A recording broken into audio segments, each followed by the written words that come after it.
Hello, my name is Rachel Kang, and I will be presenting the paper "This app said I had severe depression and now I don't know what to do: The Unintentional Harms of Mental Health Applications" on behalf of myself and my co-author, Dr. Taylor Reynolds. As an overview of my talk, I will start with the motivations of our research, then explain our research questions before diving into the methodology, results, discussion, and conclusion. Starting with the motivations for this research. There are over 10,000 mental health related apps on the market, and that number seems to be growing at an exponential rate due to the prevalence of mental health concerns and difficulty in disseminating mental health care through traditional means, for example, in-person therapy. During the COVID-19 pandemic, the need for virtual therapy delivery became necessary for treatment, further contributing to the rapid growth of the mental health app market. But with the sudden influx of these apps, regulatory oversight and efficacy research couldn't keep up, raising concerns from researchers, users, and policymakers alike. As a result of a lack in oversight and research, there may be harms caused by these apps that go unreported and unaddressed. Prior work has suggested that these harms may constitute ethical concerns and, as such, need to be investigated to protect users.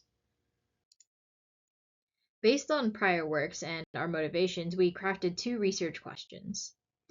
In this study, we explored the potential harms specifically associated with depression self-management applications. Our research questions were: in what ways can interacting with a depression self-management app harm a user? And what issues in depression self-management apps increase the risk of harm?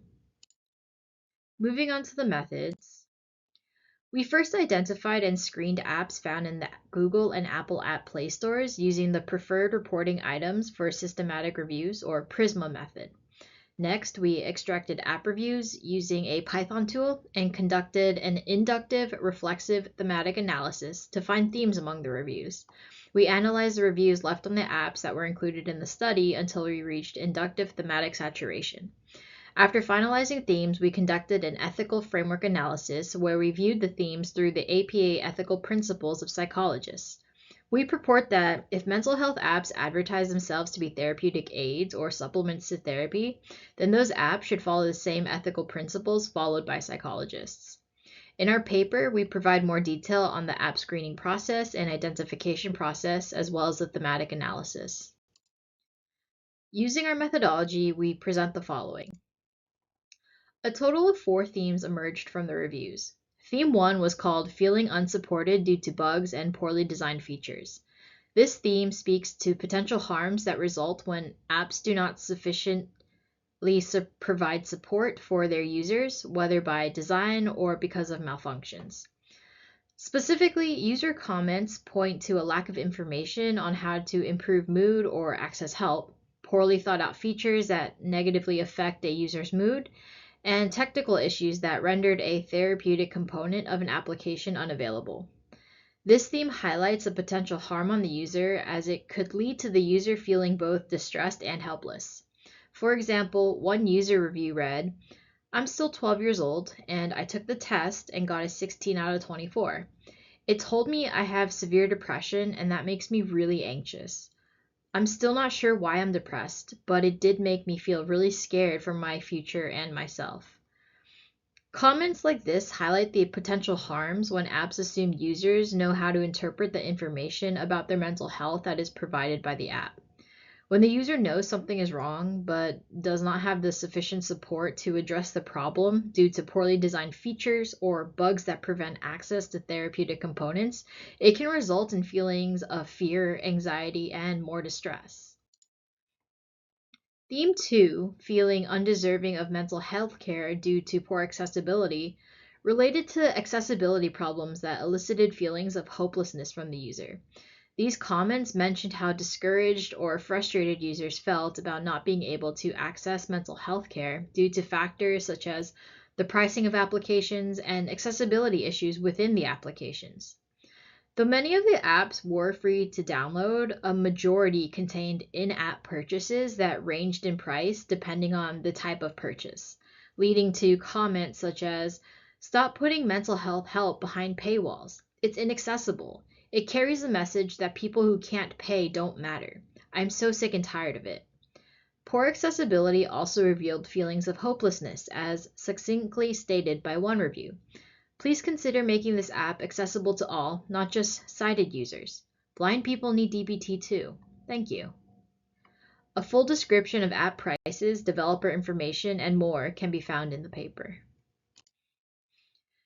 Theme 3, feeling deceived or taken advantage of due to deceptive marketing tactics or updates, highlighted situations where users felt that they had been lied to or taken advantage of, to being unfairly charged or being coerced into paying through deceptive marketing tactics.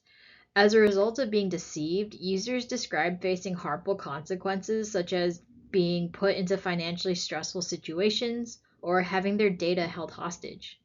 Some users reported being unfairly charged for a subscription that they had already canceled before the next payment cycle came around, and other users reported that their historic health data were held hostage by the app unless they paid for a subscription to the app to access that historic data, as seen in this quote. This app was amazing, kept track of everything I needed it to do. Then all of a sudden, features that were free are behind a paywall that most disabled people can't afford. I can't even look at any of my old notes that I need to share with my doctors. Deceptive marketing tactics, such as allowing users to use the app, but then preventing them from accessing historic data unless they pay for subscriptions, result in harms to the user's financial and health well-being. Finally, Theme 4, feeling distressed and worried due to the disclosure threat of mental health data, emerged from the data surrounding user comments and negative feelings towards ambiguous privacy policies, as well as concerns for data privacy due to broken app security features.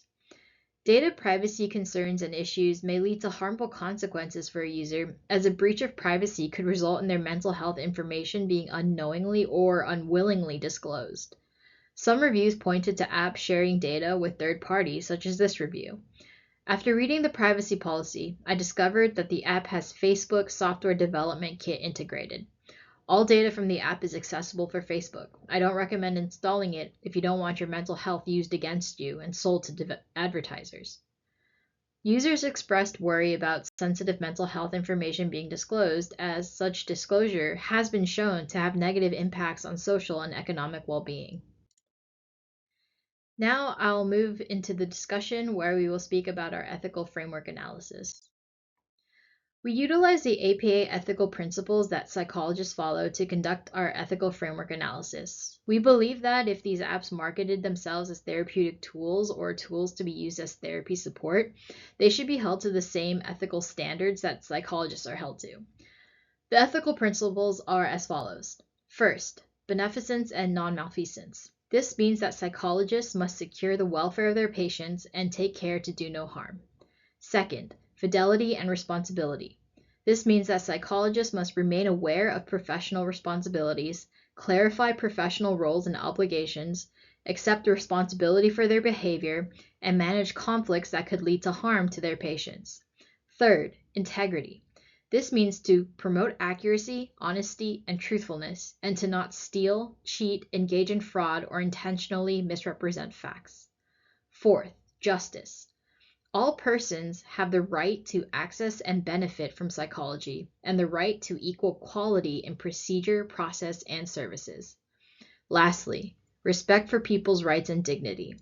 This means respect the dignity and worth of all peoples of all backgrounds, and this includes privacy, confidentiality, and self-determination, and for psychologists to provide the necessary safeguards to protect the rights and welfare of vulnerable people. Taking a look at Theme 1, feeling unsupported due to bugs and poorly designed features. When users download an app marketed as an aid in depression self-management, especially when an app promotes itself as developed in tandem with clinicians or employing evidence-based techniques, a certain amount of trust is afforded to these apps by virtue of the professionals and researchers who supposedly supported the development. Developers then have a responsibility to their users to manage conflicts that may lead to harm, just as psychologists do. When apps cause users more emotional suffering due to poor app maintenance and content moderation, this is a violation of the ethical principles of fidelity and responsibility.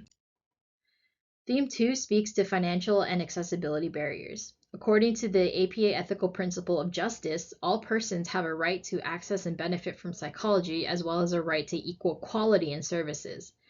In theme 2, we saw many comments about money, the ethics around placing paywalls on mental health apps, and accessibility issues.